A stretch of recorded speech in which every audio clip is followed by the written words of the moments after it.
kita akan membahas soal bagaimana uang diciptakan. Nah, kalau kita berbicara soal uang, tentunya kita harus memulai dari pemerintah. Karena pemerintah adalah pembeli dan penjual terbesar di perekonomian sebuah negara ya. Jadi, pemerintah itu punya banyak pengeluaran ya, dan pengeluaran mereka besar-besar.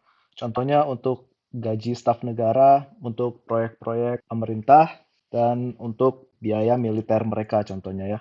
Dan untuk membayar pengeluaran mereka ini, pemerintah tentunya dapat uang dari pajak maupun investasi asing, atau ada juga pemerintah mengeluarkan apa yang disebut dengan obligasi negara melalui departemen mereka yang namanya Kementerian Keuangan ya, atau disingkat Kemenkeu.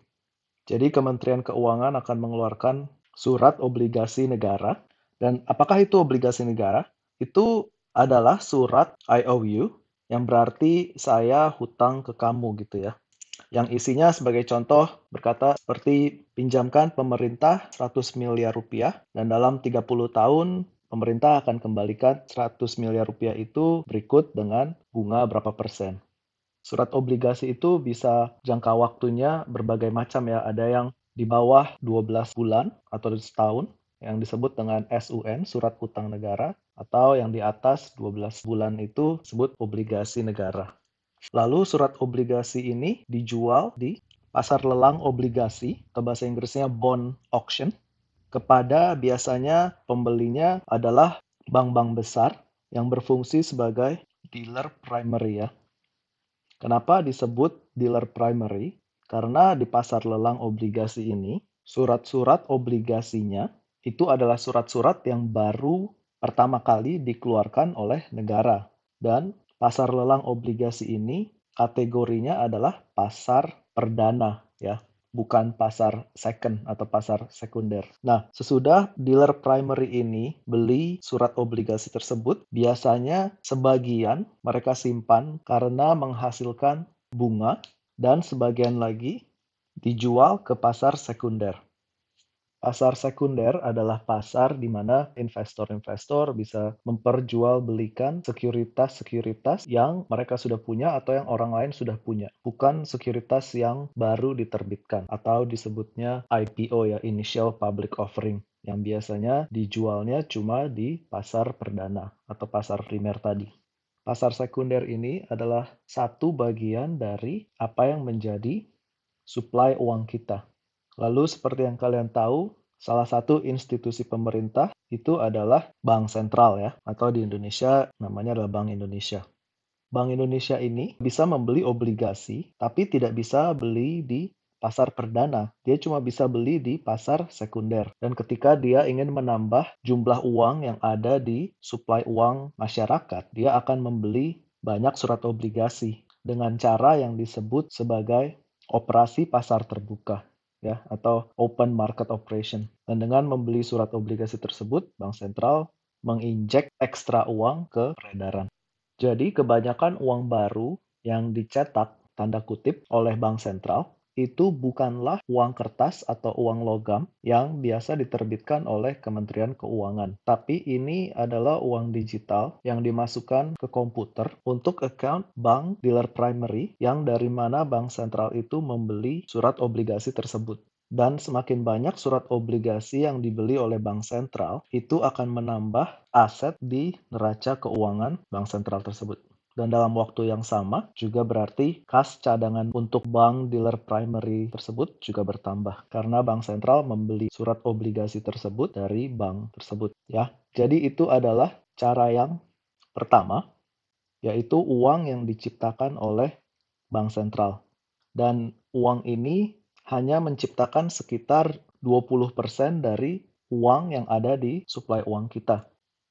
Lalu cara yang kedua adalah uang-uang yang diciptakan dengan sistem fractional reserve banking yang menciptakan sisa 80% dari suplai uang kita. Jadi caranya bagaimana?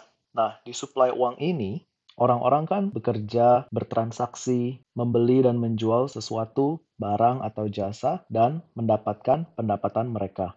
Lalu, sesudah mendapatkan pendapatan itu, biasa kan mereka menyimpan uang mereka di bank komersil kan? Lalu dengan sistem fractional reserve banking ini, bank-bank komersil diperbolehkan oleh bank sentral untuk meminjamkan uang nasabah-nasabahnya dengan rasio tertentu yang disebut dengan reserve ratio. Masing-masing bank bisa punya peraturan reserve ratio tertentu tergantung kebutuhan negaranya saat itu seperti apa. Kadang 15%, kadang 10%, kadang juga 0%. Maksudnya reserve ratio, sebagai contoh, kalau misalnya reserve rasionya adalah 10% ya, itu berarti 10% dari saldo yang nasabah ini sudah depositokan harus kasnya dipegang oleh bank tersebut. Dan sisa 90%-nya itu boleh dipinjamkan kepada nasabah-nasabah yang lain. Jadi sebagai contoh, misalnya orang ini mendepositokan 1 miliar rupiah ya. Itu berarti yang diharuskan oleh bank sentral untuk bank komersil ini pegang kasnya hanyalah 100 juta. Dan sisa 90%-nya, yaitu 900 juta, ditulis di pembukuan bank sebagai bank kredit ya, atau IOU atau hutang bank pada nasabah tersebut. Dan itu mengakibatkan total uang yang ada di suplai uang sekarang menjadi 1,9 miliar dari uang yang didepositokan 1 miliar tersebut.